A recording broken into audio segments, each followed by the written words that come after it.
बघा आपण राज्यपालला कुठपर्यंत आलो होतो काल, कुठपर्यंत बघितलं होतं?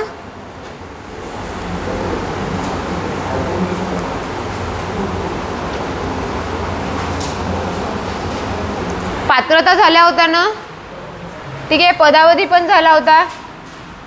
आता आहे पदाच्या शर्ती, कलम 158. ठीक आहे, 158 मध्ये काय दिलेलं आहे ते बघू आपण.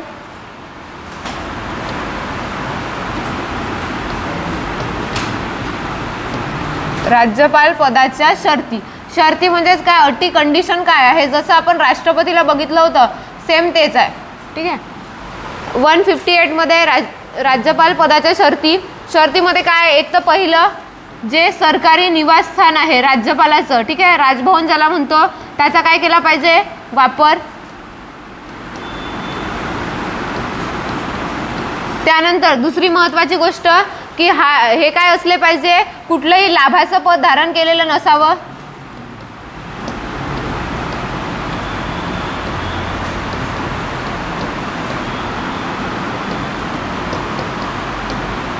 म्हणजे राष्ट्रपती पदासारखंच आहे, बाकी दुसरं काही नाही याच्यामध्ये.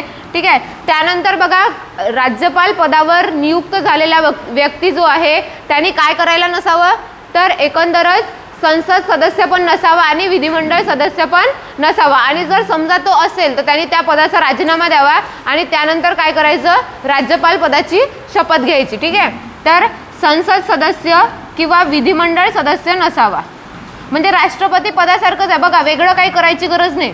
अभ्यास ऑलरेडी कमी झाला आहे की कम्पेअर करा तुम्ही, राष्ट्रपती पदाच्या शर्ती काय होत्या, राज्यपाल पदाच्या काय होत्या. तिथे राष्ट्रपती भवन जे आहे त्याचा वापर करायचा होता, इथे राजभवन म्हणतात. राज्यपालाचं जे निवासस्थान आहे, सरकारी निवासस्थान, त्याचा त्याला वापर करावा लागतो. म्हणजे राज्यपाल पदावर नियुक्त झाल्यावर त्याला स्वतःचं जे घर आहे तिथे राहता येत नाही. ठीक आहे, त्यानंतर संसद सदस्य किंवा विधिमंडळ सदस्य आहे, म्हणजे खासदार किंवा आमदार साध्या शब्दामध्ये असेल तर त्याला काय करता येणार नाही, त्यांना जे ते राज्यपाल पदाची शपथ घेता येणार नाही. म्हणजे पहिले त्या पदाचा राजीनामा द्यावा लागेल, त्यानंतर राज्यपाल पदाची शपथ घ्यावी लागेल.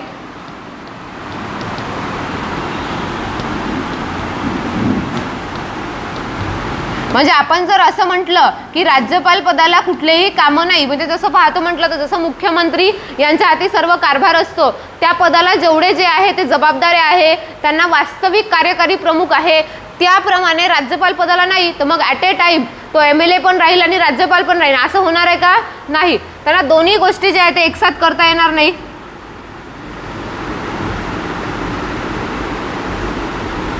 आणि उद्यापासून थोडं लवकर या, कारण मी लवकरच बॅच चालू करते, वेळ होणार नाही.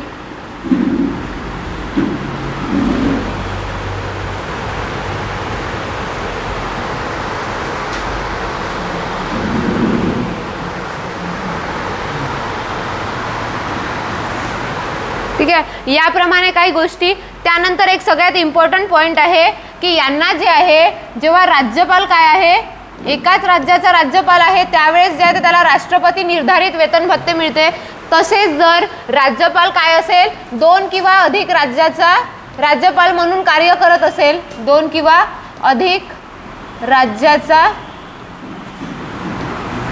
राज्यपाल आहे, त्यावेळी बघा आता मग मला सांगा, एक व्यक्ती आहे, ठीक आहे, समजा आपले बरेच जे आहे जे आताचे राज्यपाल आहे, ठीक आहे, त्यांना जे आहे समजा गोव्याचा चार्ज दिला की गोव्याला कोणी राज्यपाल नाही आहे, तर 2 किंवा अधिक राज्याचे राज्यपाल राहू शकते. ठीक आहे, आपण बघितलं आहे कोणत्या घटनादुरुस्तीनुसार, 7वी घटनादुरुस्ती 1956 नुसार. मग असं जेव्हा असेल तर तेव्हा त्यांचा पगार काही एकच सरकार देईन का, म्हणजे महाराष्ट्र सरकार म्हणेल का आमच्याकडे जास्ती पैसे आहेत आम्हीच देतो सगळा पगार. ते काम कोणाचं करत आहे, गोव्याचं पण करत आहे, महाराष्ट्राचं पण, म्हणजे दोन्ही राज्यासाठी काम करत आहे. तर मग त्यांचे वेतन भत्ते जे आहे ऑलरेडी राष्ट्रपती निर्धारित भेटते, पण त्याची वाटणी जी आहे, विभागणी, ते कोण करून देते, राष्ट्रपती. ठीक आहे, दोन्ही राज्यामध्ये ते विभागणी करून देते. तर राज्यपाल असल्यास मग काय करते, राष्ट्रपती वेतन ठरवून देते 2 राज्यामध्ये. राष्ट्रपती त्या राज्यांमध्ये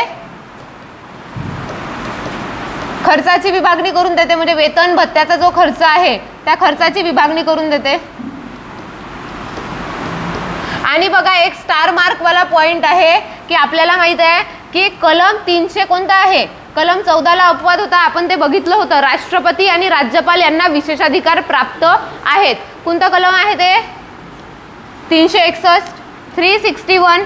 हे कलम जे आहे ते राष्ट्रपतीलाही लागू आहे आणि राज्यपाल याच्यामध्ये काय आहे? विशेषाधिकार. कलम 14चा जो आहे तो अपवाद होता.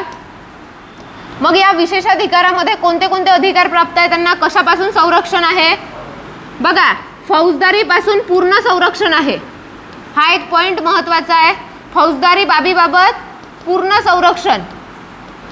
ठीक आहे, ते कसं आहे ते मी पुन्हा एक्सप्लेन करून सांगते. आणि दुसरी गोष्ट आहे, दिवाणी बाबत काय आहे? दिवाणी दावा जर दाखल करायचा असेल तर किती महिन्यापर्यंत? 2 महिन्यापर्यंत. दिवाणी बाबीबाबत किती? 2 मंथपर्यंतचं संरक्षण आहे. आपण म्हटलं ना कलम 14 नुसार काय आहे? कायद्यासमोर समानता आहे, कायद्याचे समान संरक्षण आहे. म्हणजे कायद्यासमोर मग कुठलाही व्यक्ती असो तो कायदा समान परिस्थितीत समान लागू असेल, परंतु त्याला अपवाद कोण आहे? राष्ट्रपती आणि राज्यपाल. आता तुम्हाला माहिती आहे फौजदारी गुन्हे म्हणजे जे रिलेटेड टू शारीरिक अत्याचार आहे अशा प्रकारचे जे गुन्हे आहेत त्याच्याबाबत पूर्ण संरक्षण. म्हणजे बघा, राज्यपाल काळादरम्यान किंवा त्या पदाच्या निवृत्तीनंतर सुद्धा राज्यपाल पदावर ज्यांनी काम केलं आहे त्या व्यक्तीवर कुठल्याही प्रकारचा फौजदारी गुन्हा दाखल करता येत नाही किंवा त्यांना फौजदारी बाबीबाबत पूर्ण संरक्षण आहे. कोणत्याही न्यायालयामध्ये त्याचं जे आहे ते त्या न्यायालयामध्ये केस चालवू शकत नाही, खटला चालवू शकत नाही किंवा कुठलंही न्यायालय शिक्षा पण देऊ शकत नाही. म्हणजे फौजदारी बाबीबाबत पूर्ण संरक्षण आहे. कोणताच फौजदारी गुन्हा दाखल करता येणार नाही किंवा त्या बाबीबाबत खटलाही चालवता येणार नाही आणि कुठलीही फौजदारी शिक्षा पण देता येणार नाही. कोणाला? राज्यपालाला. सोबत राष्ट्रपतीला पण हे लागू आहे. परंतु दिवाणी दावे जर असेल म्हणजे कशाचे? रिलेटेड टू मनी, पैशाबाबतचे, कराबाबतचे कुठलेही मामले असेल की ज्याच्यामध्ये दिवाणी जे आहे संपत्तीचा वाद असेल, हे झालं दिवाणी दावे. या दिवाणी दाव्यामध्ये दाखल करता येते खटला, परंतु किती महिन्यापर्यंत? 2 महिन्याची पूर्व नोटीस द्यावी लागते. 2 महिन्याच्या पहिले डायरेक्ट खटला. जसं आता आपल्यावर जर दिवाणी खटला दाखल करायचा असेल काय करेल? डायरेक्ट नोटीस येईल आणि खटला चालू होईल न्यायालयामध्ये. परंतु राज्यपाल किंवा राष्ट्रपती पदावर जो व्यक्ती आहे आणि त्याला काय करायचं आहे? त्याच्यावर दिवाणी दावा लागू करायचा आहे तर किती महिन्याचं संरक्षण आहे त्याला?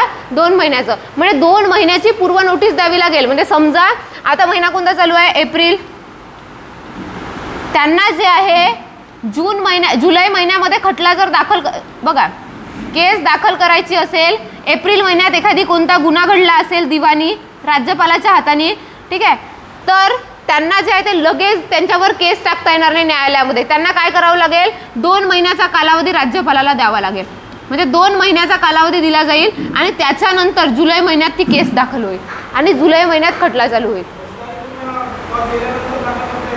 नाही, फौजदारी बाबत पूर्ण संरक्षण आहे. केसच टाकता येत नाही, खटलाही चालवता येत नाही.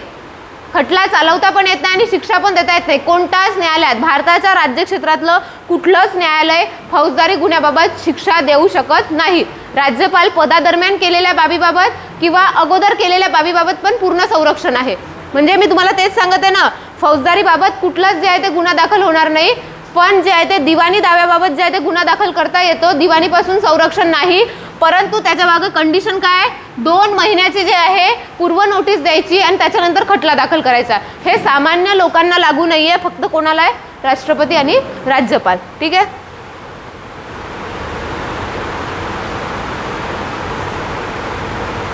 कारण ते घटनात्मक पद आहे आणि त्या घटनात्मक पदावर तेवढी त्याची प्रतिष्ठा जपली जावी, त्याच्यामुळे ह्या दोन्ही पदाला या बाबी ज्या आहे ते लागू केल्या. तर हा जो आहे तो पॉईंट लक्षात ठेवा.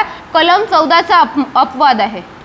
कलम 14 आपण बघितले होते. 14चे काही अपवाद होते. कसं 361A मध्ये काय होतं? कोणता अपवाद होता? 361A संसद आहे का?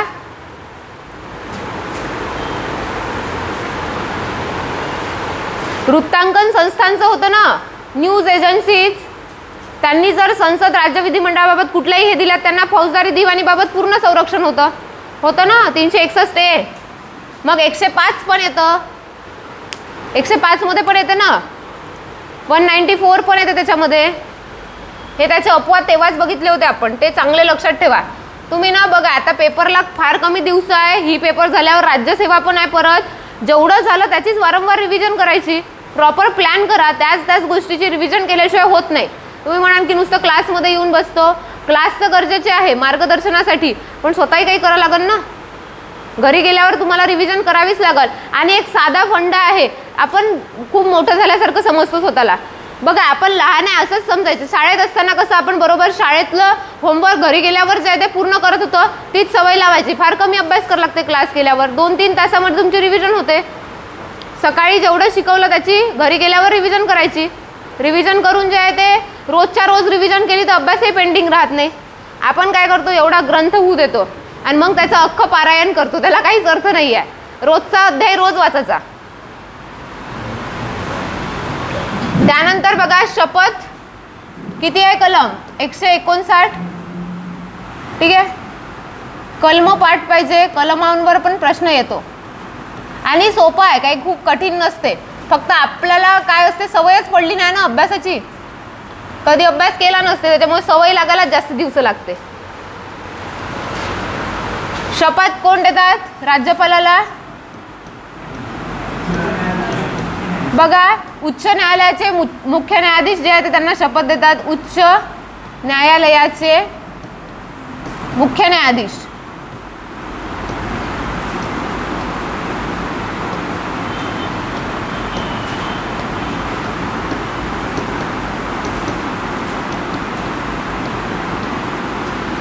ठीक आहे, उच्च संबंधित ज्या राज्याचा राज्यपाल म्हणून नियुक्ती झाली असेल त्या राज्याचे जे आहे ते उच्च न्यायालयाचे मुख्य न्यायाधीश त्यांना शपथ देणार. ठीक आहे,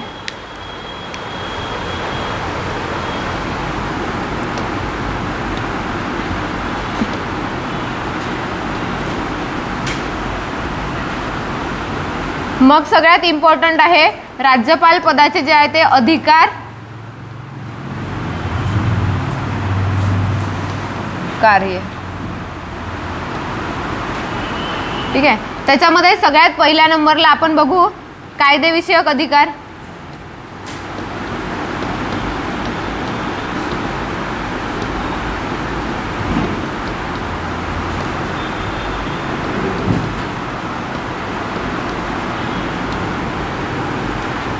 बघा कायदेविषयक अधिकारामध्ये काय राहणार आहे, कम्पेअर करू आपण. राष्ट्रपतीच्या कंपॅरिझन मध्ये राज्यपालालाही जे आहे ते सेम अधिकार आहे, फक्त काही बाबींमध्ये काय आहे त्याच्यामध्ये बदल आहे.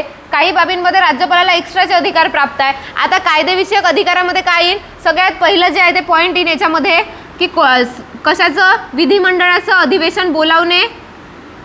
ठीक आहे, विधिमंडळाचे, आता तिथे संसदेचं अधिवेशन बोलवत होते, आपण पहिले समान अधिकार घेऊ. विधिमंडळाचे अधिवेशन बोलवणे आणि सत्र समाप्ती घोषित करणे. आणि सत्र समाप्ती, आता लक्षात घ्या आपण तेव्हाही बघितलं होतं, सत्र समाप्ती हे संसदेच्या बाबतीमध्ये संसदेचं अधिवेशन असेल तर कोण घोषित करते, राष्ट्रपती. आणि राज्य विधिमंडळाचं अधिवेशन असेल तर ते कोण घोषित करते, राज्यपाल. परंतु जर सभांमध्ये तहकुबी घोषित करायची असेल तर कोण करेल, ते अध्यक्ष, पीठासीन अधिकारी जे आहे ते. सत्र समाप्ती, ठीक आहे, याची घोषणा करणे. त्यानंतर दुसरी महत्त्वाची गोष्ट की जे कोणतं विधिमंडळाचं पहिलं अधिवेशन असेल आर्थिक वर्षातलं तर त्याला काय करणे, त्याच्यासमोर अभिभाषण. अभिभाषण म्हणजे सुरुवातीला केलेलं भाषण कोणत्याही अधिवेशनाच्या पूर्वी. अधिवेशनापूर्वी जे आहे राज्यपाल संबोधन करत असतात सभागृहाला.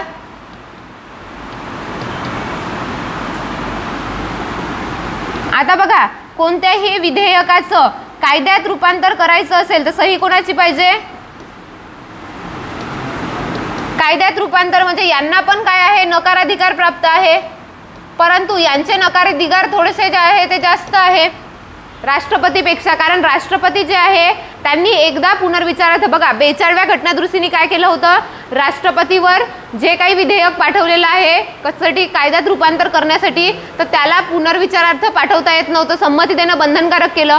मग 44व्या घटनादुरुस्तीने त्याच्यामध्ये बदल केला. बदल काय केला की एकदा पुनर्विचारार्थ पाठवता येते, पण पुनर्विचारार्थ जे आलेलं विधेयक आहे तर त्याला संमती द्यावीच लागते. परंतु असं काही बंधन हे राज्यपालावर नाही. म्हणजे राज्यपाल ते विधेयक कितीही वेळा फेटाळून लावू शकते. म्हणजे याचा व्हेटो पॉवर कसा आहे, व्यापक आहे. आपण समोर जे आहे ते दोघांची कंपॅरिझन लिहू, त्याच्यामध्ये ते पॉईंट लिहू.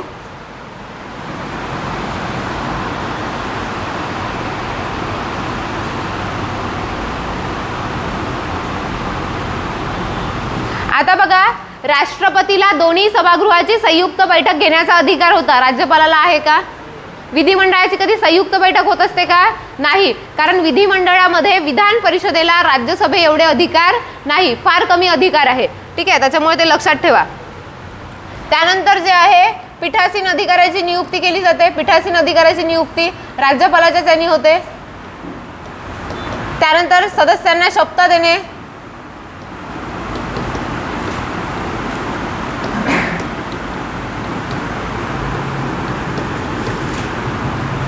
त्यानंतर सदस्यांना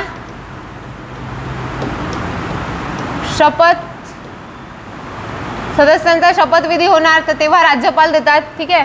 त्यानंतर विधानसभेची जे आहे ते काय करू शकते? बरखास्ती करू शकते ना मुख्यमंत्र्याच्या सल्ल्याने, ठीक आहे, सीएमच्या सल्ल्याने. जसं लोकसभेची बरखास्ती होत होती तशी विधानसभेची, ठीक आहे, विधानसभा विसर्जित करता येते.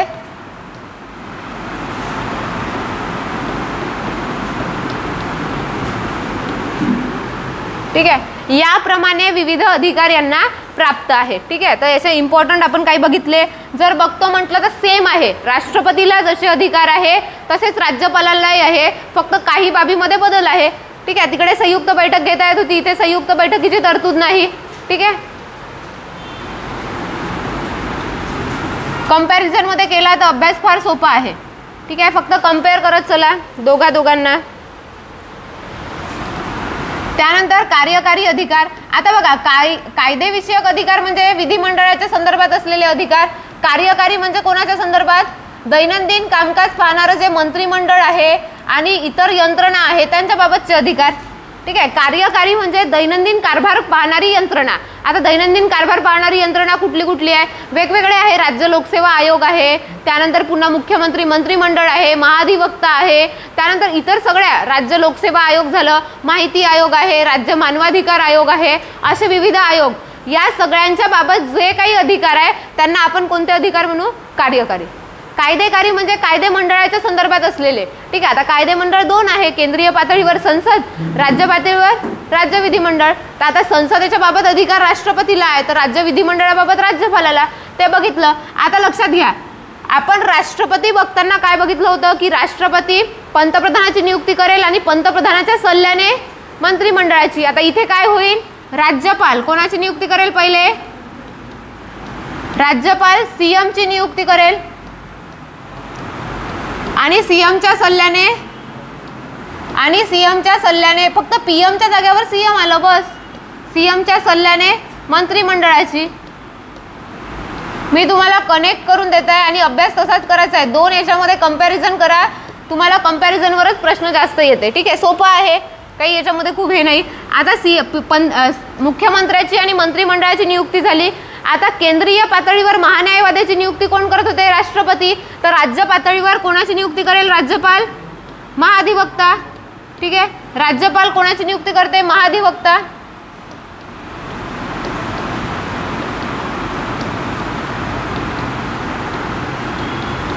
त्यानंतर बघा, विविध आयोगाचे अध्यक्ष आणि सदस्य. आता विविध आयोग कोणते कोणते आहे तर ते बघू. राज्य पातळीवर असणारे आयोग, विविध आयोगाचे अध्यक्ष आणि सदस्यांची नियुक्ती.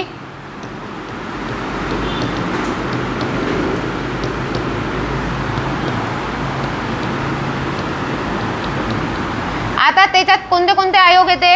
एक आहे राज्य लोकसेवा आयोग, दुसरं आहे राज्य माहिती आयोग, त्यानंतर राज्य मानवाधिकार आयोग, ठीक आहे.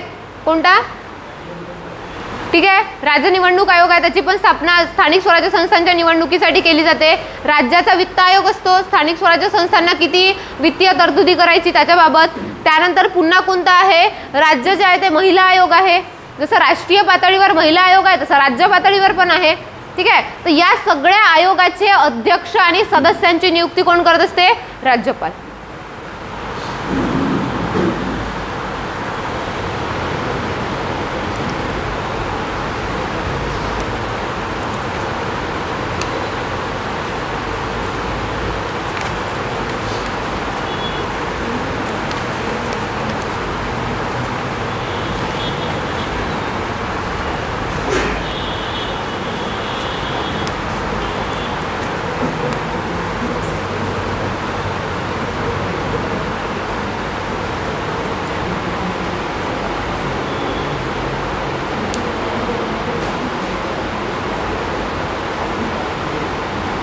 ठीक आहे. एक पुन्हा आहे महत्त्वाचं की राज्य मंत्रिमंडळाला जे आहे ते नियमावली तयार करू शकते कामकाजाची.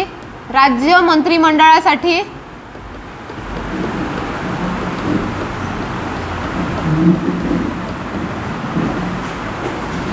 कामकाजाची नियमावली तयार करून देईल. कामकाजाची नियमावली, दैनंदिन राज्याचा कारभार कसा चालायचा यासाठी नियम तयार करू शकते. ठीक आहे. आणि हे राष्ट्रपती पण तयार करू शकत होते. त्यानंतर सगळ्यात इम्पॉर्टंट आहे जो अधिकार राष्ट्रपतीला नाही पण राज्यपालाला आहे तो कोणता? राज्यपाल स्वतः काय असतात? कोणत्याही विद्यापीठाचे कुलपती असतात. माहित आहे ना हे तुम्हाला? राज्यपाल स्वतः विद्यापीठाचे काय असतात? कुलपती. आणि ते नियुक्ती कोणाची करतात? कुलगुरूंची नियुक्ती करतात.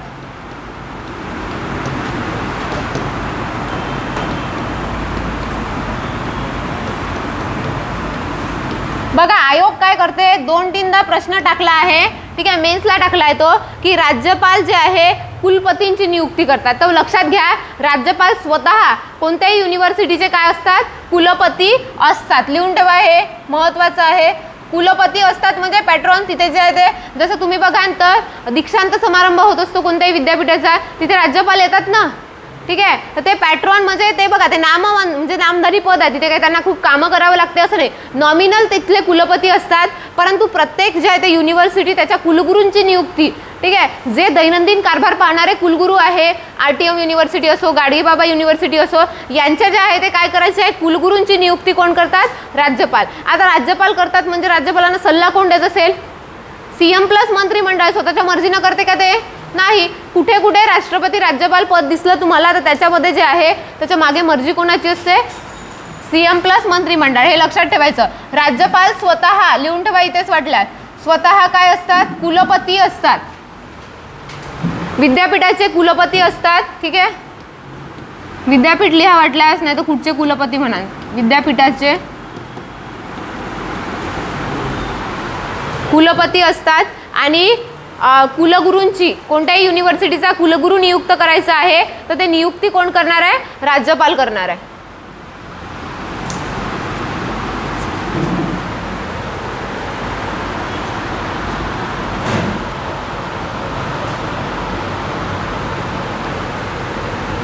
त्यानंतर सगळ्यात इम्पॉर्टंट अधिकार ज्याच्यावर तुम्हाला वारंवार प्रश्न विचारते तो म्हणजे विवेकाधीन अधिकार किंवा स्वेच्छाधीन अधिकार.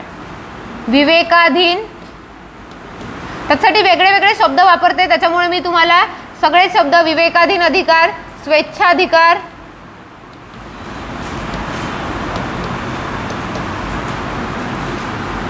किंवा इंग्रजीमध्ये म्हणतो त्याला डिस्क्रेशनरी पॉवर.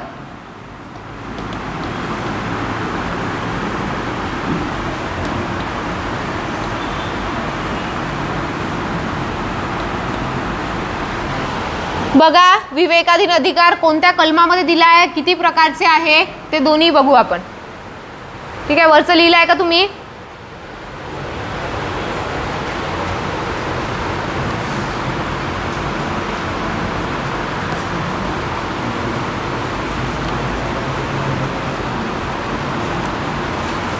बघा विवेकाधीन अधिकार किंवा स्वेच्छाधीन अधिकाराला साध्या शब्दात बोलायचं झाल्यास स्वतःच्या मर्जीने वागण्याचा अधिकार. स्वतःच्या मर्जीने, ठीक आहे, निर्णय घेण्याचा अधिकार म्हणून वागण्याचा म्हणण्यापेक्षा. आता लक्षात घ्या राष्ट्रपती किंवा राज्यपाल हे पद कसं आहे? नामधारी. आणि नामधारी असल्यामुळे वास्तव कार्यकारी प्रमुख कोण असते? त्या ठिकाणी केंद्रीय पातळीवर पंतप्रधान असते तर राज्य पातळीवर मुख्यमंत्री. ठीक आहे. आणि त्यांना जे आहे ते दैनंदिन कारभार करण्यासाठी नियुक्त केला आहे. मग राष्ट्रपती एकदमच नामधारी पद आहे, त्यांना काय आहे काम? त्यांच्या बाबत कोणते विवेकाधीन अधिकार आहे का? नाही आहे. त्यांना फक्त प्रासंगिक विवेकाधीन अधिकार आहे. कशा बाबतीत? जर समजा पंतप्रधानाचा पदावर मृत्यू झाला किंवा कोणाला स्पष्ट बहुमत भेटलं नाही तर मग काय करते ते? कोणालाही जे आहे ते सरकार स्थापन करण्यासाठी निमंत्रित करते. पण दैनंदिन परिस्थितीमध्ये राष्ट्रपतीला कोणतेही स्वतःच्या मर्जीने वागता येत नाही. त्यांना प्रत्येक डिसिजन फक्त नाव राष्ट्रपतीचं असते, त्याच्या मागे असते कोण? PM प्लस मंत्रिमंडळ. म्हणजे राष्ट्रपतीला समजा एखादी जे आहे ते ते नियुक्ती करायची. आता नियुक्ती कोणाची करायची आहे? समजा मुख्य निवडणूक आयुक्ताची. आता राष्ट्रपतीला पर्सनली वैयक्तिक मत आहे की त्या व्यक्तीला जे आहे ते तिथे नियुक्त नाही करायला पाहिजे, परंतु पंतप्रधान मंत्रिमंडळाने शिफारस पाठवली ना की नियुक्ती करायची आहे, तर राष्ट्रपतीला नियुक्ती करावीच लागेल. तर त्याच्यामध्ये डिनाय करू शकत नाही. कारण काय आहे? कारण पंतप्रधान मंत्रिमंडळाचा सल्ला त्यांना जे आहे ते घ्यावा लागतो, बंधनकारक असतो आणि त्या सल्ल्यानेच त्यांना वागावं लागतं. परंतु राज्यपालाच्या बाबतीमध्ये असं नाही. जसं आपल्याला माहिती आहे की 74 आणि 75 मध्ये पंतप्रधान आणि मंत्रिमंडळाची तरतूद आहे, तशी राज्य पातळीवर कलम 163 आणि 164 मध्ये राज्य मंत्रिमंडळ आणि मुख्यमंत्र्यांची तरतूद आहे. त्याच्याच कलमामध्ये, ठीक आहे, त्याच कलमाचे आपण दुसऱ्या पेजवर लिहू. बघा आता घटनात्मक किंवा हे स्वेच्छाधीन अधिकार कसे आहे, तर 2 प्रकारचे स्वेच्छाधीन अधिकार आहे. एक आहे घटनात्मक स्वेच्छाधीन अधिकार, जे घटनेने प्रदान केलेले आहे आणि ते दैनंदिन परिस्थितीमध्ये पण वापरता येते. ठीक आहे, घटनात्मक स्वेच्छाधीन अधिकार ज्याची स्पष्ट तरतूद घटनेमध्ये आहे, असे घटनात्मक स्वेच्छाधीन अधिकार. आणि दुसरे येईल प्रासंगिक स्वेच्छाधीन अधिकार. बघा असे प्रासंगिक अधिकार म्हणजे काय? ही परिस्थिती दैनंदिन रोज येत नाही, पण एखादी वेळा असा प्रसंग घडून येते. प्रासंगिक म्हणजे आकस्मिकरित्या घडलेली परिस्थिती.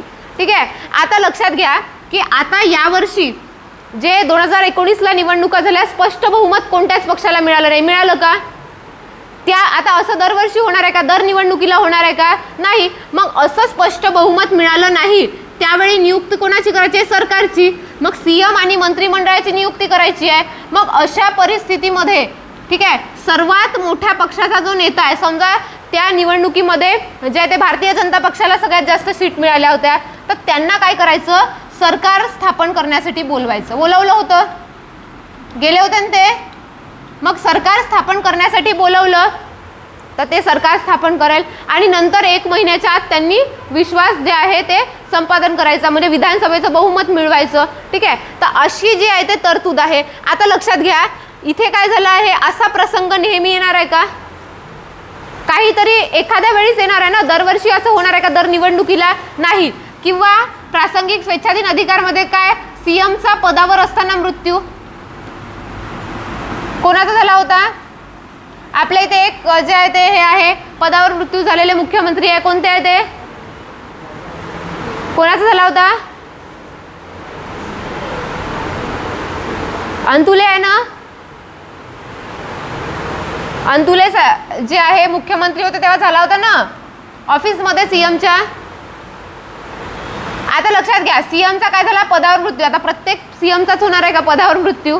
असं लिहू नये का कुठे? अशी गोष्ट आकस्मिकरित्या प्रासंगिकरित्या घडणार आहे. ठीक आहे, मग आता पदावर मृत्यू झाला आणि त्या पक्षाने स्वतःचा नेता जर काय केला नाही, घोषित केला नाही, तर अशा वेळी त्याचा जो आहे तो नेता घोषित करणे किंवा सीएमची नियुक्ती करणे हा सुद्धा काय त्यांचा प्रासंगिकरित्या आलेला अधिकार. म्हणजे असं रोज रोज होणार नाही, दैनंदिन याच्यात होणार नाही. प्रासंगिक नावामध्येच आहे ना. आता प्रासंगिक का म्हटलंय? आपल्या घरी प्रसंग होते, रोजच पंक्ती बसते का? नाही ना. प्रसंग का म्हटलं जाते? कारण ते एखादी वेळा घडते. ते सेम कन्सेप्ट आहे. प्रासंगिक म्हणजे काय? एखादी वेळा अचानकपणे उद्भवणारी परिस्थिती, आणि ती परिस्थिती हँडल करण्यासाठी राज्यपालाला कोणताही सल्ला घ्यावा लागत नाही, स्वतःच्या मर्जीनं वागू शकते. म्हणजे या सिच्युएशनमध्ये जेव्हा प्रासंगिक अधिकार असते ना, तेव्हा बघा सीएम आणि मंत्रिमंडळ नसतेच बहुतेक वेळा. आणि अशा सिच्युएशनमध्ये मग कोणाचा सल्ला घेणार आहे? त्याला स्वतःच्याच मर्जीनं वागावं लागेल, स्वेच्छाधीन अधिकाराने. परंतु जेव्हा घटनात्मक स्वेच्छाधीन अधिकार आहे त्यावेळेस सीएम मंत्रिमंडळ असते, परंतु तरी तो स्वतःच्या मर्जीनं वागते. असं घटनेमध्येच लिहून दिलेलं आहे की कोणत्या कोणत्या परिस्थितीत वागू शकते. ठीक आहे, तर असे 2 प्रकारचे प्रासंगिक आणि घटनात्मक स्वेच्छाधीन अधिकार आहेत. ठीक आहे, तर प्रासंगिक अधिकार कधी कधी उद्भवणार आहे, रोज येणार नाही, परंतु घटनात्मक स्वेच्छाधीन अधिकार दैनंदिन वेळा ते केव्हाही वापरू शकतात. मग घटनात्मक स्वेच्छाधीन अधिकाराची तरतूद कोणत्या कलमामध्ये आहे? कलम 163(1). या 163(1) बघा, जिथे कोणाची मुख्यमंत्री आणि मंत्रिमंडळाची तरतूद दिली आहे त्याची डेफिनेशनच आहे, राज्यपालाचे घटनात्मक स्वेच्छाधीन अधिकार वगळता त्यांना सहाय्य व सल्ला देण्यासाठी कोण असेल? मुख्यमंत्र्याच्या नेतृत्वात मंत्रिमंडळ असेल. त्याच्यामुळे घटनात्मक स्वेच्छाधीन अधिकाराची तरतूद घटनेमध्ये कुठे केली आहे? कलम 163(1) मध्ये. त्यांनी सरळ डेफिनेशन मध्ये सांगितलं आहे, राज्यपालाचा विवेकाधीन अधिकार वगळता असं राष्ट्रपतीच्या बाबतीत म्हटलेलं नाहीये. राज्यपालाचा विवेकाधीन अधिकार, विवेकाधीन म्हणजे विवेकाच्या अधीन राहून तो निर्णय घेऊ शकते. आता विवेक काही दुसऱ्याचा असणार आहे का? स्वतःचा विवेक, स्वतःची बुद्धी. विवेक म्हणजे काय? सद्विवेक बुद्धी. ठीक आहे. तर या राज्यपालाचा विवेकाधीन अधिकार वगळता, अधिकार वगळता म्हणजे हा अधिकार सोडून देता बाकीचं सहाय्य आणि सल्ला देण्यासाठी कोण असेल? ठीक आहे. वगळता सहाय्य आणि सल्ल्यासाठी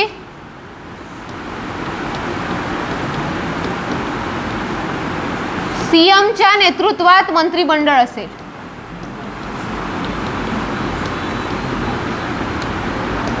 ही डेफिनेशन आहे 163(1) मध्ये.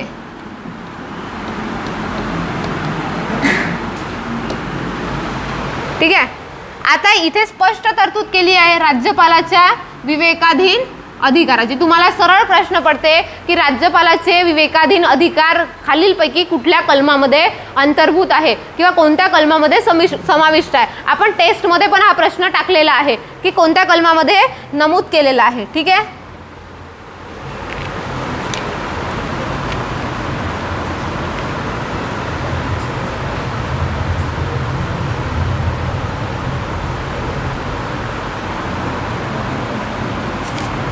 बघा याच्यामध्ये 3 ते 4 अधिकार येतात. ते अधिकार आपण पहिले नोट डाऊन करू आणि एक एक समजून घेऊ. पहिला अधिकार, ठीक आहे, पहिली गोष्ट आहे की कोणतेही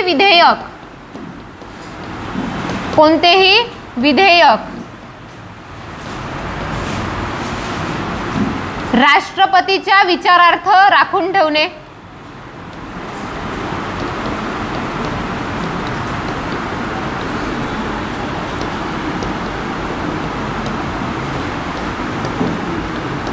ठीक आहे.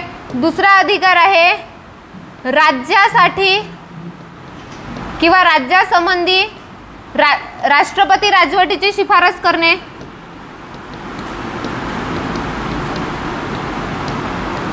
राष्ट्रपती राजवट लागू करायची की नाही त्याची शिफारस करणे.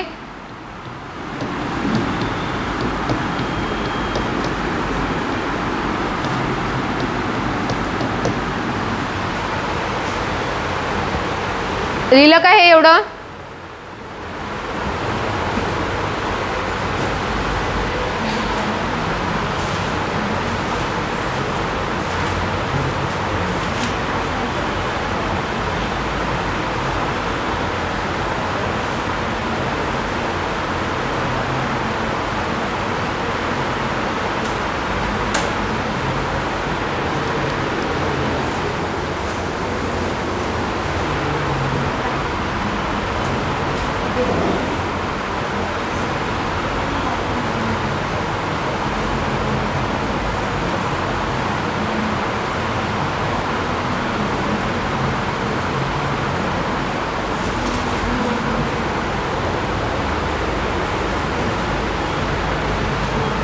ठीक आहे.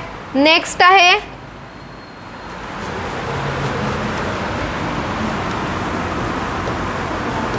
शेजारच्या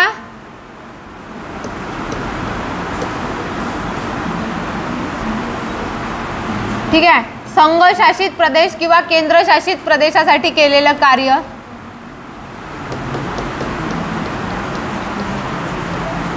म्हणजे यूटी साठी केलेलं कार्य.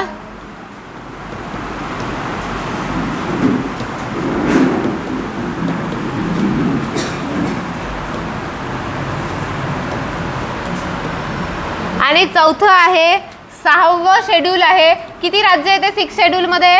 6वी अनुसूची किती? 5 राज्य येते का? 6व्या अनुसूचीतील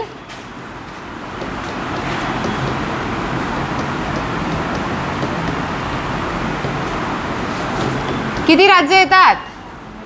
4 राज्य. बरोबर आहे. कोणते कोणते?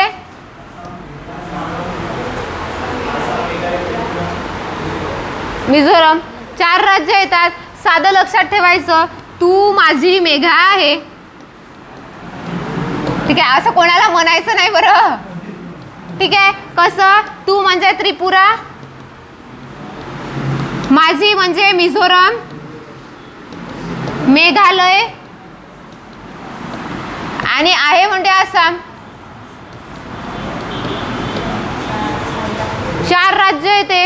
4 राज्य 6 शेड्यूल मध्ये आहे. 5th शेड्यूल मध्ये 10 होते, आता किती झालं? 11 झाले ना. तेलंगणा ऍड झालं त्याच्यामध्ये. आणि हे जे राज्य आहे त्यातल्या पूर्ण प्रदेशासाठी 6th शेड्यूल लागू असते, पण 5वी अनुसूची हे राज्यातला काही प्रदेशच असतो, ज्याच्यामध्ये महाराष्ट्राचाही समावेश होतो. अनुसूचित क्षेत्र जिथे आदिवासी जमाती ST म्हणजे अनुसूचित जमातीचं जे आहे ते वास्तव्य जास्ती असते, त्या ठिकाणी 5वी अनुसूची लागू होते.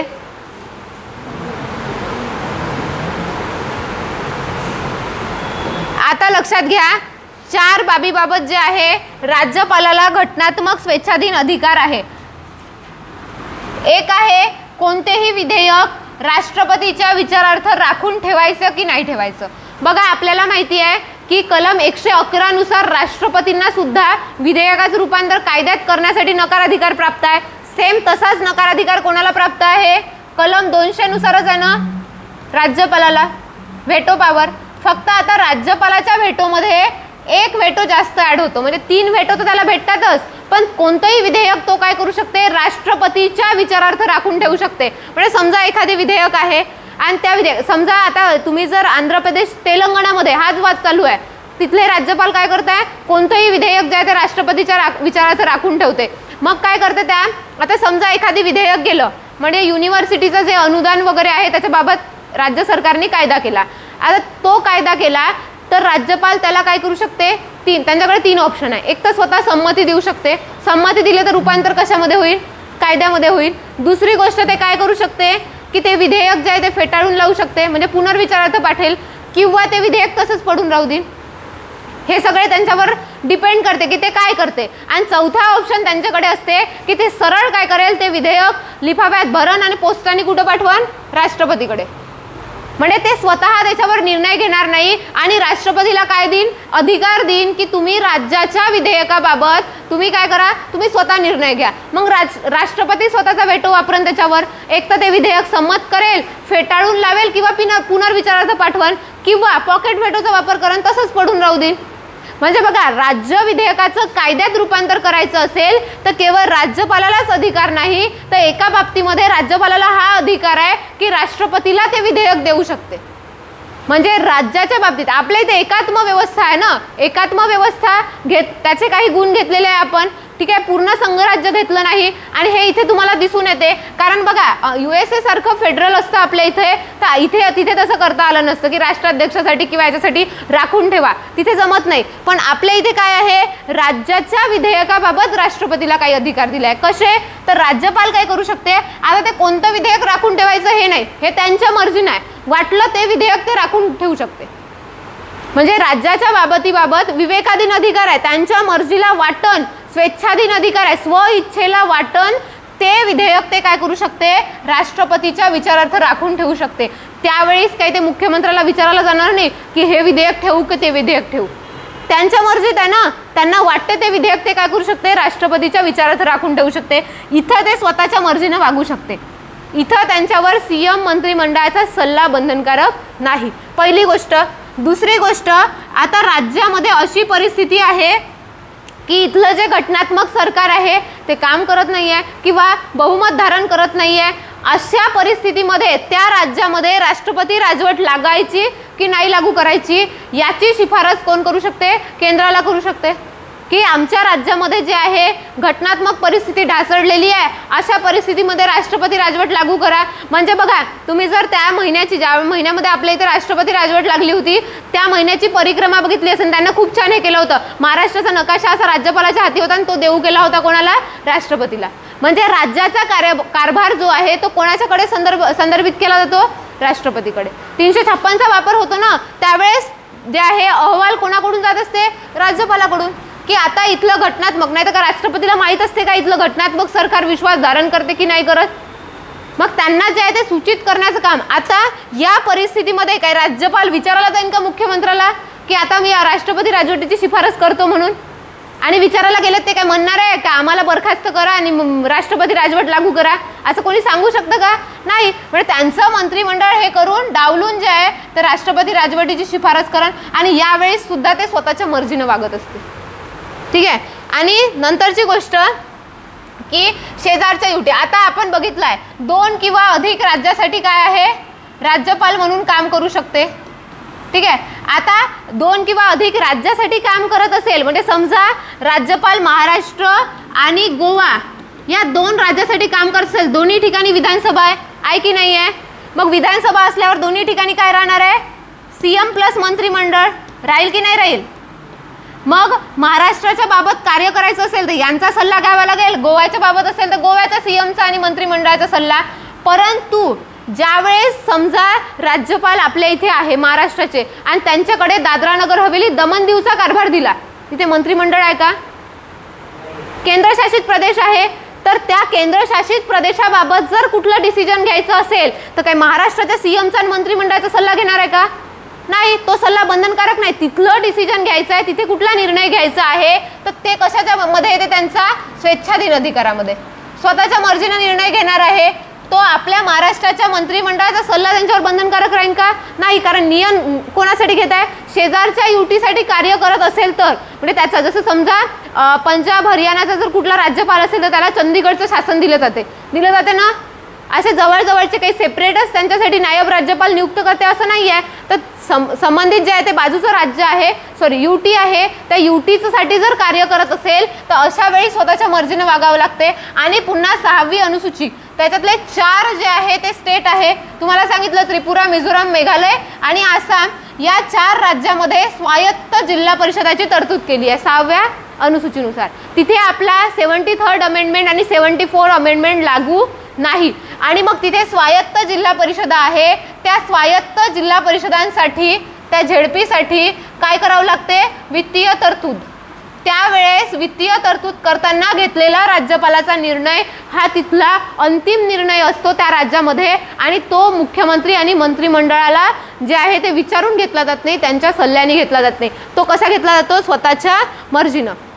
संसाधनाची वाटणी केली जाते त्यावेळेस घेतलेला निर्णय. म्हणजे या 4 बाबींबाबत जे आहे त्यांना घटनात्मक स्वेच्छाधीन अधिकार आहे, घटनेने दिलेले आहे आणि ते दैनंदिन केव्हाही वापरू शकते.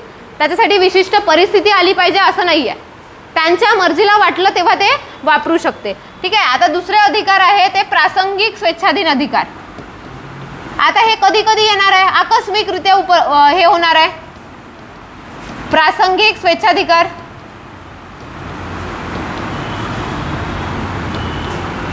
आणि शब्द हेच येणार आहे, जड जड वाटले हे शब्द तरी पण महत्त्वाचे आहे, थोडेसे जड आहे. प्रासंगिक आणि काय स्वेच्छाधिकार आणि विवेकाधीन अधिकार. इंग्रजीमध्ये बरं एकच शब्द आहे, डिस्क्रेशनरी पॉवर. याच्यामध्ये जे आहे 3 परिस्थिती आहे बघा. एक, स्पष्ट बहुमत नसल्यास,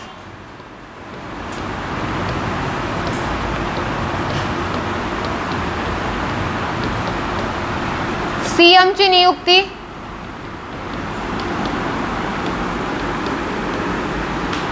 दुसरा आहे सीएमचा जे आहे काय, हा सीएमचा मृत्यू झाल्यास,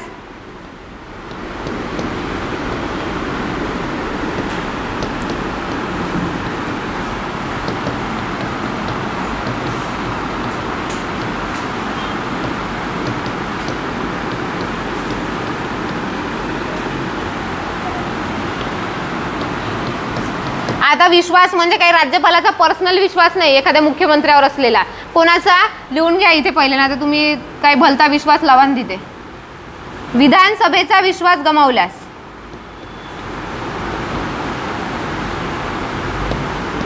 दुसरा आणि तिसरा आहे, दुसऱ्या पेजवर लिहू आपण.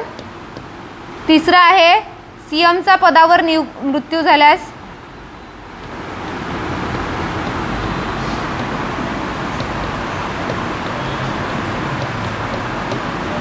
ठीक आहे. लक्षात घ्या एखाद्या पक्षाला ही परिस्थिती महाराष्ट्रामध्ये उद्भवलेली आहे आणि आपण सगळ्यांनी बघितलं आहे. ठीक आहे. स्पष्ट बहुमत मिळालं नाही आहे. ठीक आहे. कोणीच काय केलं नाही. 145 सीट पाहिजे महाराष्ट्रामध्ये बहुमतासाठी. ठीक आहे. 288 आहे ना, त्याच्या अर्ध्यापेक्षा एक जास्त, म्हणजे 145 सीट ज्या एखाद्या पक्षाला मिळालं नाही त्या पक्षाला जर 145 सीट मिळाल्या तर काय झालं, त्या पक्षाचं सरकार बनेन, बहुमत भेटलं बा, बहुमताचा आकडा मॅजिकल जो आहे नंबर तो पार केला.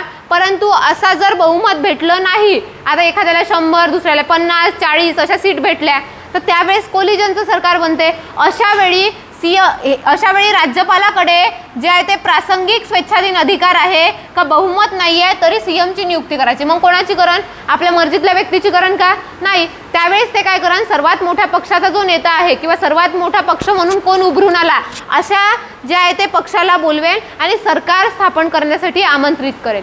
मग त्यांनी सरकार स्थापन केल्यावर 1 महिन्याच्या आत त्यांना विश्वास जो आहे तो संपादन करायचा आहे, बहुमत सिद्ध करायचं आहे. आता लक्षात घ्या, पण ते जर बहुमत सिद्ध करू शकले नाही, सपोज अशी परिस्थिती निर्माण झाली की बहुमत सिद्ध करू शकले नाही, मग काय ते सरकार तसंच चालू राहील का, नाही. मग विधानसभेचा विश्वास गमावल्यास मंत्रिमंडळाची बरखास्ती करावी लागते. ठीक आहे ना, विश्वास गमावला मग त्यांना घराकडे जा, दुसरे या, झालाय ना महाराष्ट्रामध्ये.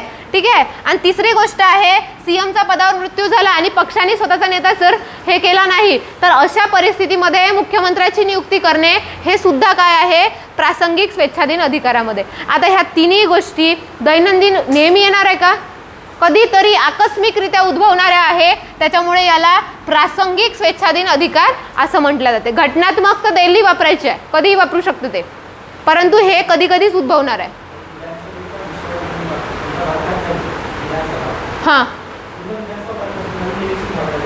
काय, हो नवीन, मग राष्ट्रपती राजवट लागू होते काही काळासाठी आणि त्याच्यानंतर मग निवडणुका घेतल्या जाते नवीन. खूपदा झालं आहे महाराष्ट्रामध्ये असं. आपल्या इथे बघा 5 वर्ष पूर्ण करणारे फार कमी सरकार आहे की पूर्ण काळ त्यांनी पूर्ण केला आहे. अदरवाईज खूप वेळा जे आहे ते सरकार पडलं, नवीन सरकार बनलं. बघा तुम्ही केंद्रामध्ये तसं झालं आहे, केंद्रामध्ये पूर्ण केलेले आहे सरकार, पण राज्याचा जर विचार केला तर फार राज्यपालांनी सुद्धा खूप कार्यकाळ पूर्ण केले नाही काही. राज्यपालामध्ये पण तेच आहे, 2-3 वर्षात गेले आहे, त्यांना काढून घेतलाय पदावरून. ठीक आहे. महाराष्ट्राची पहिली महिला राज्यपाल कोण आहे, कोण आहे, महाराष्ट्राच्या पहिल्या महिला राज्यपाल. बरं, महाराष्ट्राची निर्मिती झाल्यावर त्याचे पहिले राज्यपाल कोण आहे,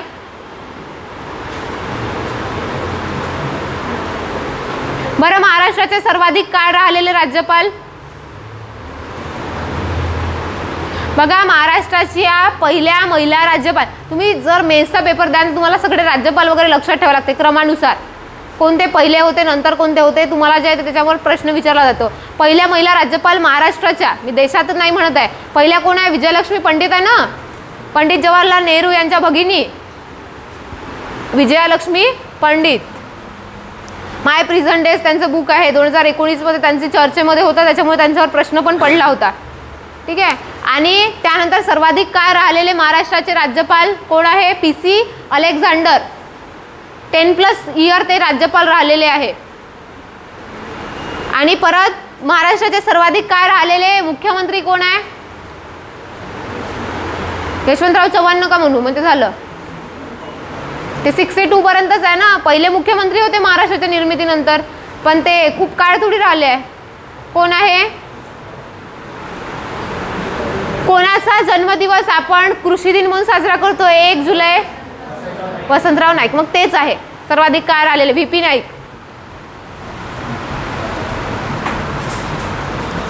याप्रमाणे राज्यपालाचे अधिकार आहे. आता एवढेच अधिकार नाही, त्यांना वित्तीय अधिकार पण प्राप्त आहे. वित्तीय अधिकार कोणते कोणते प्राप्त आहे, सगळ्यात महत्त्वाचा तो होता म्हणून तो पहिले घेतला.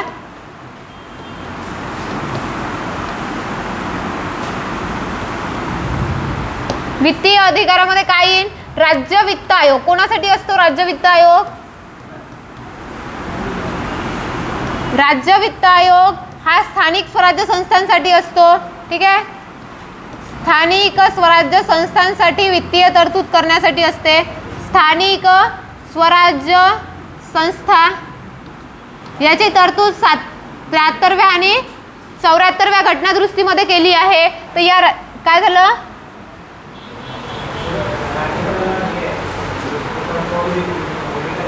हां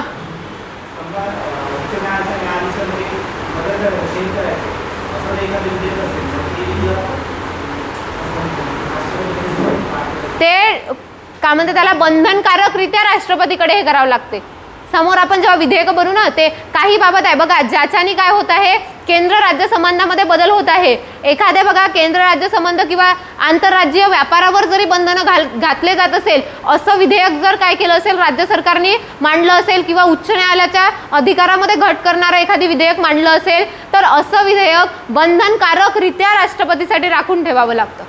तो पण विवेकाधीन अधिकार आहे. काय काय हा घटनात्मकच आहे, ठेवावंच लागतं. बंधन आहे राज्यपालावर की ते विधेयक ठेवावंच लागेल. समजा महाराष्ट्र गुजरातच्या व्यापारावर परिणाम होत आहे म्हणजे कसा परिणाम होईल यांनी काय केलं खूप जास्त जे आहे आंतरराज्य व्यापारावर व्हॅट लागू केला त्याच्यामुळे गुजरातचं नुकसान होत आहे आणि त्याच्यामुळे आंतरराज्यीय व्यापार धोक्यामध्ये येत आहे. तर अशा परिस्थितीमध्ये सुद्धा 303 ते 308 पर्यंत आंतरराज्यीय व्यापाराच्या तरतुदी आहे. त्याच्यामध्ये बदल होणारं कोणतेही विधेयक असेल किंवा उच्च न्यायालयाच्या पोझिशनमध्ये स्थितीमध्ये बदल करणारं विधेयक असेल तर हे विधेयक विवेकाधीनच अधिकार आहे पण बंधनकारकरित्या वापरावा लागतो. बाकी याच्यामध्ये मर्जी आहे वापरायचा नाही वापरायचा पण ह्या दोन परिस्थितीमध्ये त्याला विधेयक ठेवावंच लागतं राष्ट्रपतीच्या विचारार्थ. ठीक आहे. आणि पुन्हा एक असते की पूर्वी जर एखादी विधेयक फेटाळलं असेल राष्ट्रपतींनी आणि त्याच्या संदर्भात दुसरं विधेयक पुन्हा मांडलं असेल तर अशा ठिकाणी पण त्याला राखून ठेवावं लागते राष्ट्रपतीसाठी. मग तेव्हा राज्यपाल आपल्या मर्जीने वागू शकत नाही. बघा राज्य वित्त आयोग आहे त्याची स्थापना.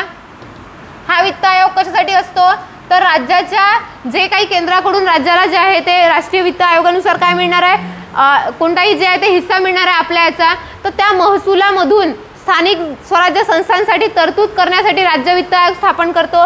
याची घटनात्मक तरतूद कोणत्यामध्ये आहे 73rd ठीक आहे आणि 74th अमेंडमेंट या दोन याच्यामध्ये जे आहे ते याची राज्य वित्त आयोगाची तरतूद आहे. तर याचे अध्यक्ष आणि सदस्य 5 वर्षासाठी नियुक्त केला जातो हा आयोग. तर याची स्थापना करणे ठीक आहे याच्यासाठी राज्य वित्त आयोगाचे हे आहे ते लक्षात ठेवा.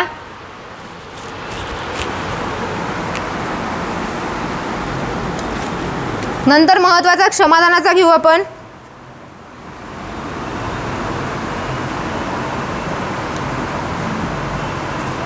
आणि क्षमादान अतिशय इम्पॉर्टंट आहे. क्षमादानाबद्दल तुम्हाला ठीक आहे क्षमादानाचा अधिकार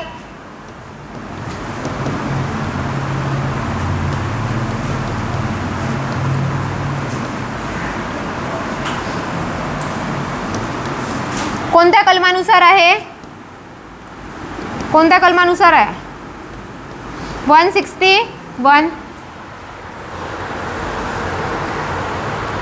कलम 161 नुसार यांना क्षमादानाचा अधिकार आहे. सेम असाच क्षमादानाचा अधिकार कोणाला आहे राष्ट्रपतीला आहे कलम 72 नुसार. फक्त दोघांमधला फरक लक्षात ठेवायचा काय आहे. बघा याला सर्व क्षमादानाचा अधिकार आहे परंतु हा काय करू शकत नाही मृत्यूदंडाच्या शिक्षेस पूर्ण माफ करू शकत नाही. जे राष्ट्रपती करू शकतात मृत्यूदंडाच्या शिक्षेस पूर्ण माफ करू शकत नाही पूर्ण माफी देऊ शकत नाही.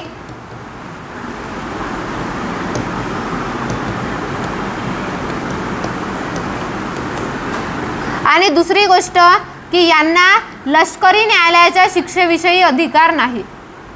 लष्करी न्यायालयाच्या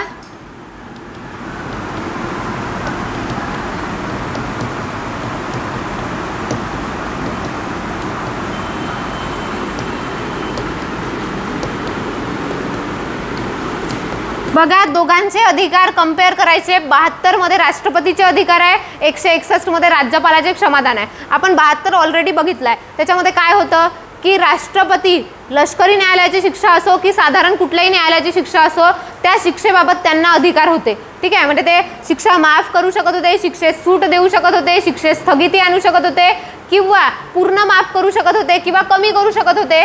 ठीक आहे परंतु राज्यपाल हे लष्करी न्यायालयाच्या शिक्षेसंदर्भात यांना काहीच अधिकार नाही. ठीक आहे कोणत्याही प्रकारचे अधिकार नाही. लष्करी न्यायालयाची शिक्षा असेल तर तिथे राज्यपालाचा क्षमादान अधिकार चालणार नाही. ठीक आहे पहिली गोष्ट हा जो आहे तो एक फरक. आणि दुसरा फरक काय आहे की मृत्यूदंडाच्या शिक्षेला माफ करायचं. मृत्यूदंड म्हणजे फाशीची शिक्षा मरेपर्यंत फाशी. ठीक आहे डेथ पेनल्टी आहे आणि अशा वेळी जे आहे ते आपल्याला ते पूर्ण माफ करायचे. ठीक आहे अशा परिस्थितीमध्ये केवळ राष्ट्रपतीच क्षमादान करू शकते. म्हणजे मृत्यूदंडाची शिक्षा असेल तर अशा शिक्षेला माफ करण्याचा अधिकार, म्हणजे पूर्ण माफी, कोणतीच शिक्षा नाही, ठीक आहे, डायरेक्ट जे आहे ते त्याला सुट्टी होईल त्या जेलमधून, तर अशा प्रकारची गोष्ट जे आहे ते कोण करू शकते? फक्त राष्ट्रपती. परंतु मृत्यूदंडाच्या शिक्षेस पूर्ण माफी देण्याचा अधिकार राज्यपालाला नाही. मग मृत्यूदंडाच्या शिक्षेबाबत राज्यपाल काय करू शकते? एक तर ते शिक्षा कमी करू शकते, त्या शिक्षेस सूट देऊ शकते किंवा स्थगिती देऊ शकते. म्हणजे फाशी तर भेटणारच आहे, पण आज भेटायची तर 8 दिवसानं भेटन, म्हणजे एवढा कार्यकाळ ते लांबवू शकते, पण त्याला पूर्ण माफ करू शकत नाही. हे दोन हे लिहा, ठीक आहे, डिफरन्स आहे हे दोघांच्या शिक्षेमधले. बाकी अधिकार सेम आहे, ठीक आहे, बाकी सर्व राष्ट्रपती सारखेच आहे, राष्ट्रपती सारखे. म्हणजे आपण तिथे बघितलं ना, तुम्ही अभ्यास तसाच करायचा आहे. एकदा 72 मध्ये सगळं वाचलं ना, बस झालं. मग 161 मध्ये तुम्हाला काय करायचं आहे? फक्त एवढं लिहून ठेवायचं आहे का बदल काय आहे दोघांमध्ये, डिफरन्स काय आहे, हे दोनच डिफरन्स आहे. आणि तुम्हाला जेव्हाही प्रश्न टाकल, ठीक आहे, प्रश्न टाकताना ह्या अपवादावरच प्रश्न टाकल की राज्यपालचा जर मृत्यूदंड क्षमादानाचा अधिकार विचारला, ते सरळ टाकल की कलम 161 नुसार राज्यपालाला क्षमादानाचा अधिकार आहे, असं पहिलं स्टेटमेंट. दुसऱ्या स्टेटमेंटमध्ये राज्यपाल मृत्यूदंडाच्या शिक्षेला पूर्ण माफ करू शकते. आणि आपला अभ्यास एवढा स्ट्रॉंग असला पाहिजे की आपल्याला पटकन कळलं पाहिजे की पूर्ण माफ बरोबर त्या स्टेटमेंटवरूनच तुम्ही उत्तर काढू शकता, कारण ऑप्शनही तसेच डिझाईन केले जाते. तुम्ही बघा, प्रिव्हियस इयर क्वेश्चनचा अभ्यास करा, त्याच्यावरून तुम्हाला कळेल. PYQचा अभ्यास करून टेस्ट करायचं, कोणी सांगते ते ऐकायचं नाही, मी सांगतो म्हणून माझं ऐका असंही नाही, किंवा कोणतेही सांगन तर त्यांचंही ऐकायचं नाही, ठीक आहे. काय करायचं? पहिले आपण जज करायचं, टेस्ट करायचं ना, सांगते तो व्यक्ती खरा आहे की खोटा आहे. अधिकारी बनत आहे ना, कोणी काही सांगितलं तर ऐकणार आहे का? तर आपल्याकडे आता तुम्ही जर समजा कोणतेही जे SDO झाले, कुठल्याही पदावर नियुक्त झाले, आणि नियुक्त झाल्यानंतर कोणी आलं रडत किंवा मला असं केलं तसं केलं काही येतं, मग ते इमोशनल फुल होऊन तुम्ही काही ऐकणार आहे का? त्याची पुन्हा क्रॉस एक्झामिन करणार आहे? असे तर किती लोक येईन आपल्याकडे, मग तुम्ही प्रत्येकाला मदत करत बसले, किती लोकांना करणार आहे? लिमिट आहे ना. आणि खोटंही बोलते. आता क्लासवाल्यांना तर सगळ्यांना माहीत आहे, क्लासचे सर राहते, प्रत्येकच म्हणते माझी परिस्थिती खराब आहे सर, फीमध्ये माफी द्या. सगळ्यांची असते का? काही लोक तर तिकडे सगळं काही पार्ट्या करते उरलेल्या पैशात, घरून तेवढे पैसे आणते, असेही लोक आहे. एक आम्ही ट्युशनला असताना BComच्या एका मुलांनी हे त्याच्यामध्ये जे आहे ते आम्हाला, मला नाव नाही आठवत आहे, ते सरांनी सांगितलं होतं ते 12 की काहीतरी 14 रुपयाचं मिळते, ज्याच्यावरून तुम्हाला स्टॅटिस्टिक्सचे जे आहे ते अल्गोरिदम वगैरे असते ते सॉल्व करायचं होतं, ठीक आहे. काय म्हणतो त्याला आपण? हां, लॉग टेबल आहे. लॉग टेबल किती रुपयाचा भेटते? नवनीतचा 10-15 रुपयाचा भेटत असाल. त्या पोरांनी 6000 रुपये घेतले होते घरून लॉग टेबलसाठी. आता घरच्यांना, घरीचे कसे थोडेसे हे असते ना, तर त्यांना काय समजते गावामध्ये राहिल्यावर, लॉग टेबल म्हणजे त्यांना वाटलं असं कम्प्युटरसारखं की काही असतं बा, तर त्यांनी त्याच्यासाठी तसं केलं होतं. तर असंही करतात मुलं, घरून बरोबर पैसे आणतात, सगळं असते. पोरी तर कॉस्मॅटिक्सवर, पार्लरवर खर्च करण आहे, मग मी बघितलं अशा. आणि लायब्ररीच्या सरलाच म्हणून कमी पैसे घ्या असं, तर त्याच्यामुळे कोणी काही सांगतं तर डायरेक्ट ऐकायचं नाही, त्याच्यावर जज करायचं, ठीक आहे. तर त्याच्यामुळे डिफरन्स बघा, प्रश्न ह्या डिफरन्सवरच आहे. दुसरा प्रश्न टाकेल की राज्यपालाच्या क्षमादान अधिकारात खालील कशाचा समावेश होतो, मग ते टाकेल 2-3 घुमवासाठी पॉईंट की काय मृत्यूदंडाच्या शिक्षेस स्थगिती देता येते, त्यानंतर पुन्हा सूट देता येते वगैरे वगैरे. आणि शेवटी काय टाकेल की राज्यपाल हे कोणत्याही न्यायालयाच्या शिक्षेला माफ करू शकते. कोणत्याही करू शकते का? नाही. लष्करी न्यायालय वगळता इतर न्यायालयाच्या शिक्षेला माफ करू शकते, कोणत्याही न्यायालयाच्या शिक्षेला माफ करू शकत नाही. त्याच्यामध्ये अपवाद काय आहे? लष्करी न्यायालय. लिहून ठेवा इथे वाटल्यास, क्षमादानाच्या अधिकाराला अपवाद काय आहे? लष्करी न्यायालय. कारण मला सांगा, लष्करी न्यायालय, कोर्ट मार्शल वगैरे होते, हे येते कुठे? केंद्रीय पातळीवर. तीनही जे आहे ते आर्मीज आपल्या कुठे आहे? केंद्रीय पातळीवर. आणि त्याचं जे आहे ते पूर्ण अधिकार कोणाला आहे? केंद्राला आहे. मग त्याच्या शिक्षेला माफ करण्याचा अधिकार राज्यपालाला कसं काय देणार?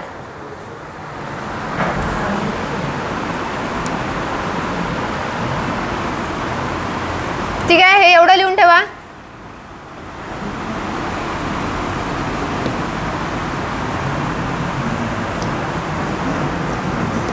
एक नंतर आहे नकाराधिकार.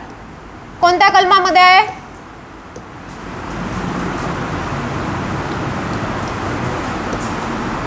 Veto power.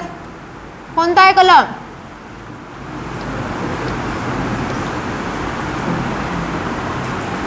200 आहे की 201 आहे?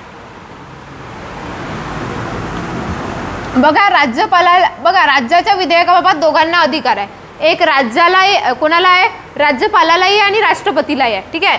तर राज्यपालाचा नकाराधिकार आहे कलम 200 मध्ये, ठीक आहे. आता कलम 200 नुसार बघा कुठल्याही विधेयकाचं कायद्यात रूपांतर करायचं आहे, राज्यपालाची सही लागणार आहे.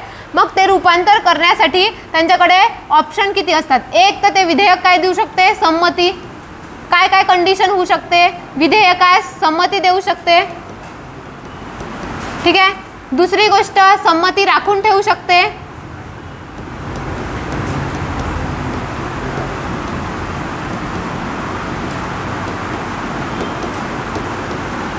तिसरी गोष्ट विधेयक फेटाळून लावू शकते, म्हणजे पूर्ण व्हेटोचा वापर करेल,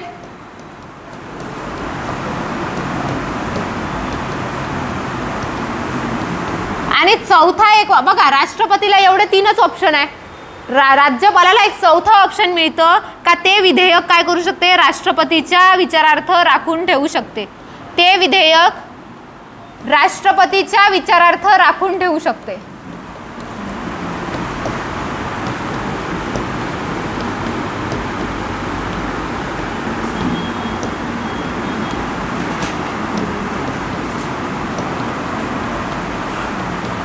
आता समजा पहिले 3 हे वापरले तर त्याच्यामध्ये पूर्ण अधिकार कोणाचे येईल, राज्यपालाचे. विधेयक राष्ट्रपतीच्या विचारार्थ राखून ठेवल्या तर कलम 201 नुसार मग सगळे अधिकार कोणाला प्राप्त होईल, राष्ट्रपतीला. पण विधेयक कोणाचं आहे, राज्याचं, पण अधिकार कोणाला आहे, राष्ट्रपतीला.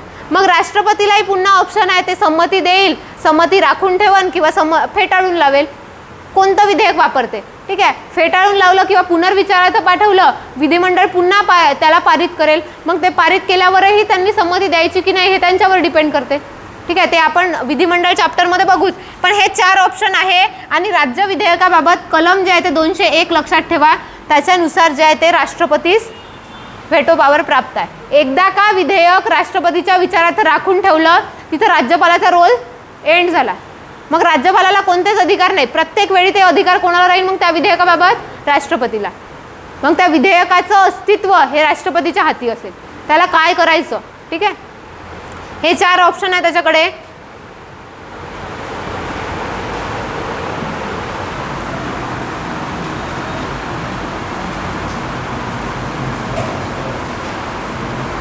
लिहून ठेवा वाटल्यास राज्यपालांचं जे आहे ते कोणते राज्यपाल काय आहे.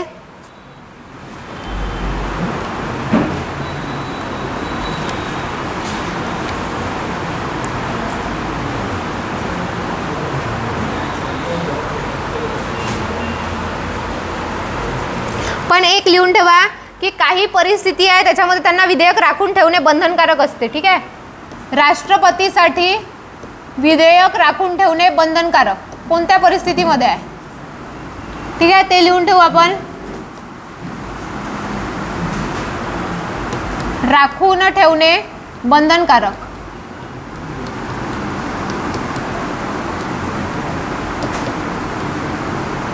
ठीक आहे. ए स्टार मार्क मध्ये देऊन लिहून ठेवा कोणत्या परिस्थितीत राखून ठेवणं बंधनकारक आहे. पहिली परिस्थिती आहे की उच्च न्यायालयाच्या स्थितीत बदल होत आहे, म्हणजे अधिकारात घट वगैरे केली असेल, उच्च न्यायालयाच्या स्थितीत बदल. बघा आपल्या इथे न्यायव्यवस्थेचे सुप्रीम कोर्ट असो की हायकोर्ट अधिकार वाढ करता येते, पण अधिकारात घट करता येते का, नाही. स्थितीत बदल करायचा असेल बदल करणारं, ठीक आहे. दुसरं विधेयक आहे आंतरराज्यीय व्यापारावर, आंतरराष्ट्रीय नाही म्हटलं मी, आंतरराज्यीय म्हणजे महाराष्ट्र गुजरात दरम्यान, महाराष्ट्र कर्नाटक दरम्यान, महाराष्ट्र गोव्या दरम्यान होणारा व्यापार. आंतरराज्यीय व्यापारावर बंधने आणणारे विधेयक.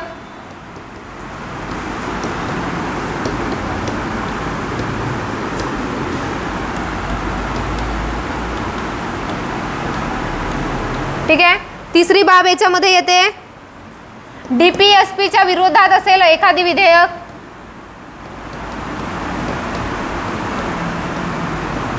ठीक आहे. त्यानंतर 31A कशाच्या संदर्भात आहे, संपत्तीच्या अधिग्रहण, त्याच्या संदर्भात असलेलं विधेयक, संपत्तीच्या अधिग्रहणाशी संबंधित विधेयक.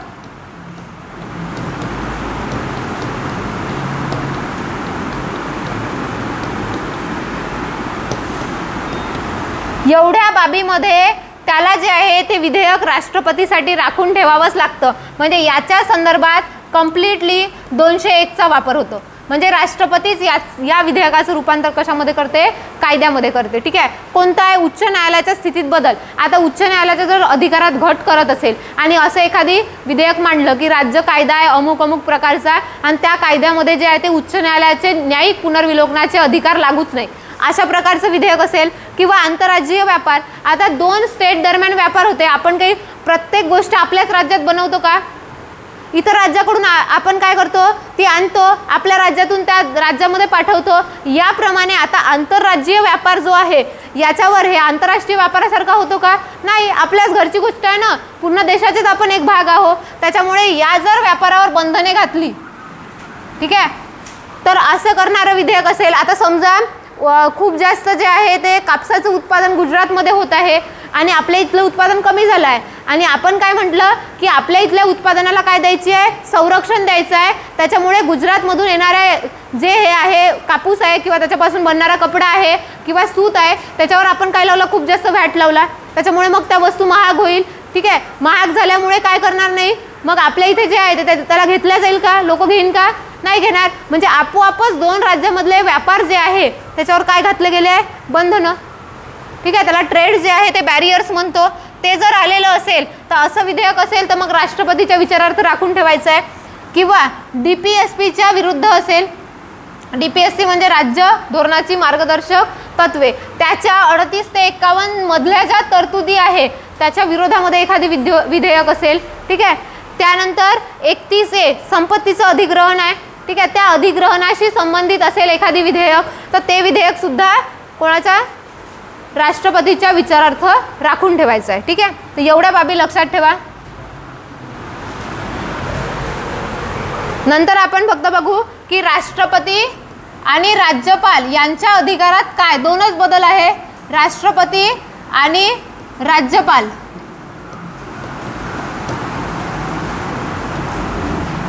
यांच्या, ठीक आहे, यांच्यातील जर तुलना केली आपण तर 2 बाबतीत तुलना होते. ठीक आहे. राज्यपालाला काही बाबतीत व्यापक अधिकार आहे. पहिली बाब आहे, ठीक आहे, राज्यपालाचा अधिकार वरचढ ठरतो. कसा, पहिल्या बाबीमध्ये की राज्यपालाला काय प्राप्त आहे, विवेकाधीन अधिकार. राज्यपालाला स्वेच्छाधीन किंवा विवेकाधीन अधिकार आहेत. राष्ट्रपतीला आहे का,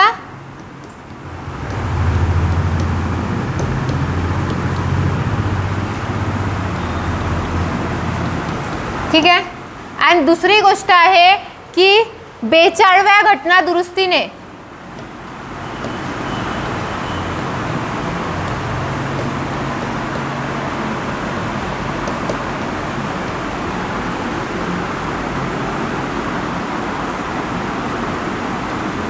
विधेयकास संमती देणे राष्ट्रपतीवर बंधनकारक केलं, राज्यपालावर केलं का,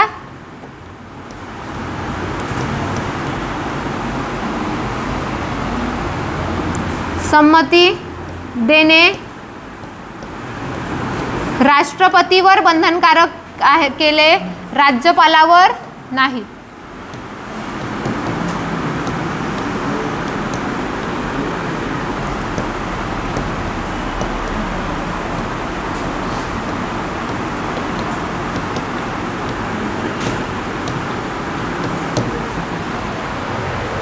ठीक आहे. या 2 बाबी लक्षात ठेवा. याच्यावरही कधी प्रश्न टाकले जाते.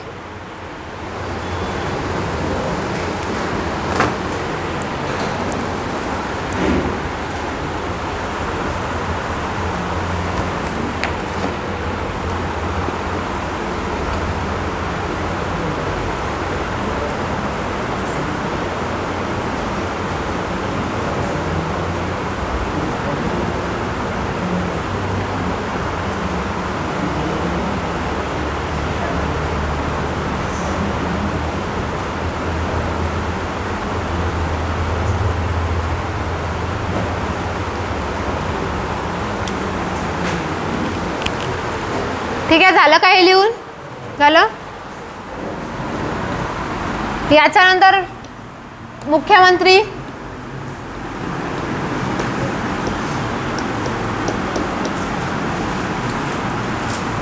ठीक आहे.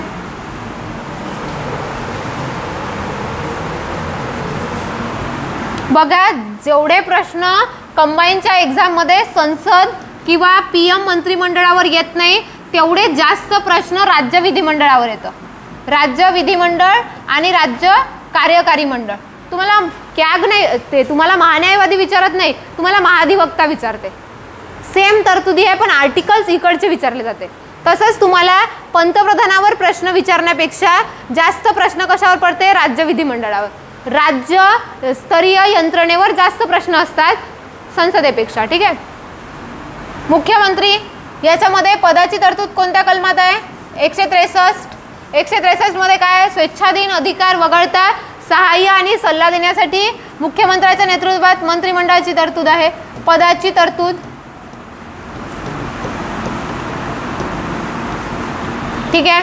आता बघा हे 163 उपकलम 1, 2, 3 हे मंत्रिमंडळामध्ये आपल्याला डिटेलमध्ये बघायचे आहे. आणि 164 1, 1A, 1B, 2, 3, 4 हे पण कलम बघायचे आहे. का? कारण तुम्हाला सरळ प्रश्न टाकतात की खालीलपैकी कोणत्या तरतुदी कलम 163 मध्ये नाहीत किंवा कोणत्या तरतुदी 164 मध्ये नाही. आणि तुम्हाला काय होतं ते सगळ्या गोष्टी एकसाथ दिल्यावर कन्फ्युजन होतं. त्याच्यामुळे 163 मध्ये काय आहे? केवळ पदाची तरतूद आहे. आणि 164 मध्ये काय आहे? नियुक्ती. मग नियुक्ती संदर्भात काय आहे? आपण तेच आहे पंतप्रधान मंत्रिमंडळाला होतं तेवढंच आहे.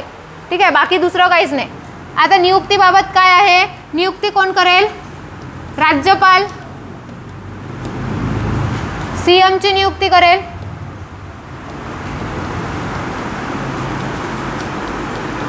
ठीक आहे. त्यानंतर या मुख्यमंत्री पदाचा पदावधी काय असतो?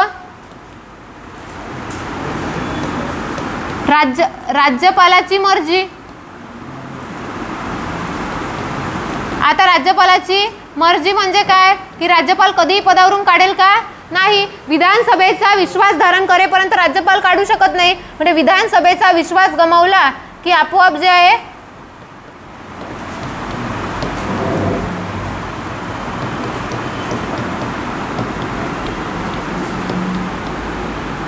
ठीक आहे. आता लक्षात घ्या पदावधी निश्चितपणे 5 वर्ष दिलेला नाही आहे. ठीक आहे. कुठेही असं दिलेलं नाही आहे की 5 वर्ष निश्चित पदावधी आहे. असं असतं तर सरकार कुठे गेले असते का? बरखास्त झाले असते का? नाही. सरकार कंटिन्यू 5 वर्ष चालू राहिले असते. तर आपल्या इथे संसदीय व्यवस्था आहे आणि त्या संसदीय व्यवस्थेमध्ये जबाबदार शासन पद्धती आहे. आणि जबाबदारी कुठे आहे? मुख्यमंत्री आणि मंत्रिमंडळ जबाबदार आहे विधानसभेला. आणि त्याच्याचमुळे विधानसभेची जोपर्यंत मर्जी आहे म्हणजे विधानसभेचा विश्वास आहे. आता विधानसभेचा विश्वास म्हणजेच काय? बहुमत धारण करते. विधानसभेचा जो 145चा महाराष्ट्राच्या बाबतचा आकडा आहे तो जर धारण करत असेल तर तोपर्यंत राज्यपाल त्याला पदावरून काढू शकत नाही. त्यानंतर वेतन भत्ते.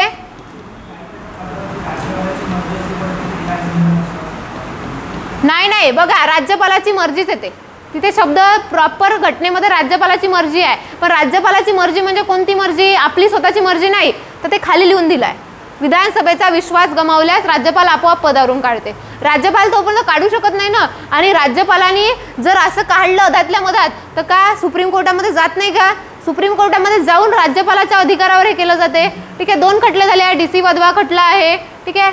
आता या खटल्यांमध्ये काय केलं आहे की सरळ जे आहे ते याला चॅलेंज केलेलं आहे. जर विश्वास धारण करत असेल तर पदावरून ज्या सरकार बरखास्त करू शकत नाही. असं पूर्वी होत होतं पण आता तसं करता येत नाही. ठीक आहे. वेतन आणि भत्ते हे कोण? राज्यपाल निर्धारित करेल एवढे मिळते.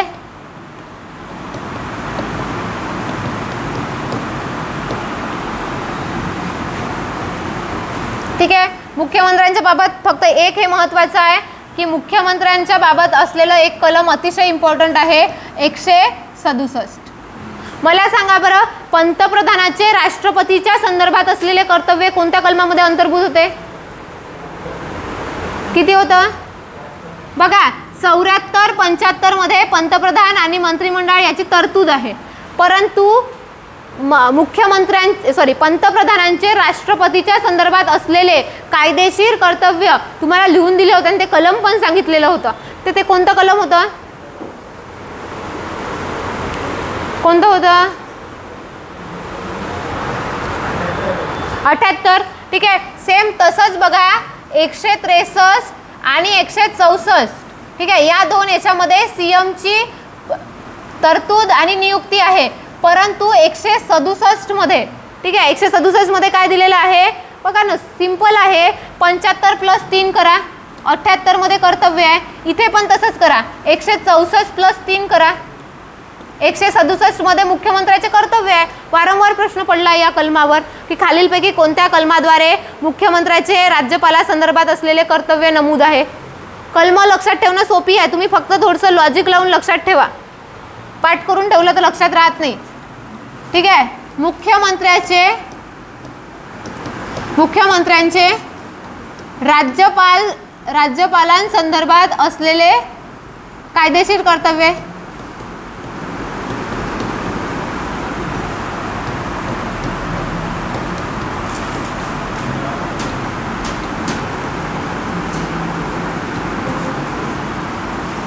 ठीक आहे, मग कोणते कर्तव्य राहणार आहे ते सेम जसे पंतप्रधानाला राष्ट्रपती संदर्भात होते तेच आहे, फक्त कलम महत्त्वाचा आहे. आणि मी असा प्रश्न टाकला का सीएम आणि राज्यपाल यांचा संबंध खालीलपैकी कोणत्या कलमातून दिसून येतो, तर कोणते कोणते कलम असणार आहे ते 163, 164 आणि 167. या 3 कलमामध्ये सीएम आणि राज्यपाल यांचा संबंध दिसून येतो. ठीक आहे, हेही लक्षात ठेवा, असाही प्रश्न पडतो आणि ऑलरेडी पडला आहे. बघा आता 167 मध्ये कोणते कर्तव्य आहे बघा, राज्याच्या कारभाराविषयी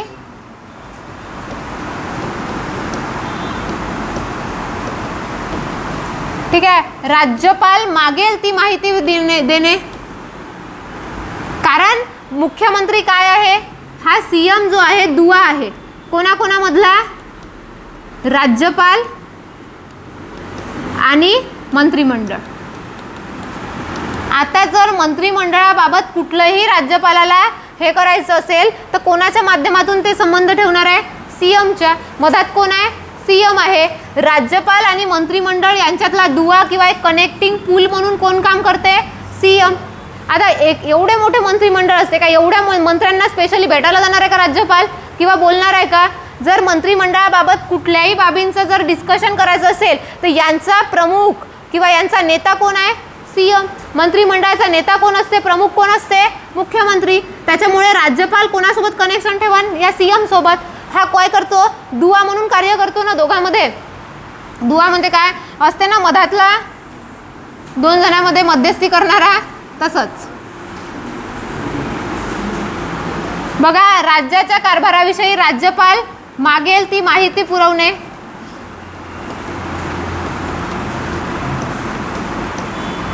तुम्हाला दुसरे मध्यस्थी बरोबर समजते है ना, लागल्या ना गोष्टी चालू आहे ना. त्यानंतर दुसरी महत्त्वाची गोष्ट, एखाद्या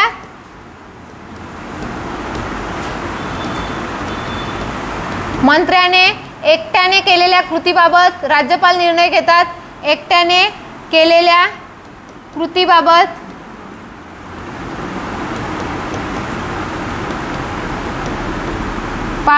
सीएमशी चर्चा. ठीक आहे, त्यानंतर राज्य कारभाराचे नियम तयार करून देणे.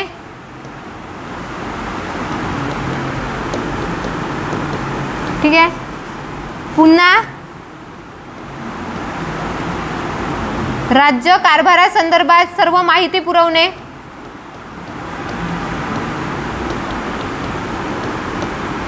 यासारखे असे कामं असतात त्यांना. ठीक आहे, आणि हे कायदेशीर कर्तव्य आहे, त्यांना पुरवावंच लागते आणि करावंच लागतं. ठीक आहे, हे लक्षात ठेवा. आता एखादी मंत्री असते बघा, मंत्रिमंडळामध्ये जेव्हा असतो तेव्हा आपल्या मर्जीनं काही करता येत नाही. सीएमच्या सगळ्या मंत्रिमंडळाच्या सल्ल्याने एकत्रितरित्या निर्णय घ्यायचा असतो. नाहीतर मग एखादी मंत्री आहे, तुमच्याकडे ते खातं जरी दिलेलं असेल तरी पण ते निर्णय घेण्याच्या पूर्वी तुम्हाला मुख्यमंत्र्याशी चर्चा करावी लागते, त्यांच्या कानावर ती गोष्ट टाकावी लागते आणि त्याच्यानंतर ते कृती करता येते. अदरवाईज मंत्र्यांनी आपल्याच मनानं काही डिसिजन घेऊन टाकलं, कुठलाही असो, महिला बाल विकास असो, शिक्षण मंत्री असो, आणि त्याच्याबाबत जर मुख्यमंत्री आणि इतर मंत्र्यांना काही माहिती नसेल तर मग सरळ सरळ सीएम काय देतात त्यांना, राज्यपालाला सल्ला की आता याला घराकडे पाठवावं लागतं, जास्त हुशार झाला. अशा प्रकारची जे आहे ते असते. म्हणजे मंत्रिमंडळ हे एकत्रितरित्या काम करत असते. ठीक आहे, तर त्याच्यामुळे सीएमच्या बाबत जे आहे ते त्याच्यात हे लक्षात ठेवा. 167 कलम सेम आहे 78 सारखं, काहीच बदल नाही. पंतप्रधानाच्या जागेवर मुख्यमंत्री आलं आणि राष्ट्रपतीच्या जागेवर राज्यपाल आलं, एवढाच फरक आहे. पण हे काहीच तुम्हाला लक्षात ठेवायची गरज नाही, फक्त हे लक्षात ठेवा 167 सेम 78 सारखं आहे.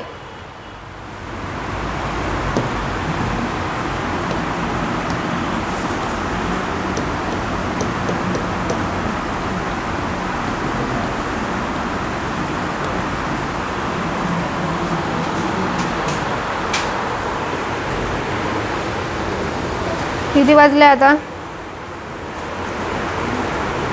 बघा? 11 वाजले. तुम्हाला इथून 20 मिनिटाचा ब्रेक भेटन. तुम्हाला नाश्ता हे काय करायचं, 11:20ला पुन्हा बॅच चालू करायची आहे आणि मग 12:30 पर्यंत चालेल, 12:30 पाऊण पर्यंत.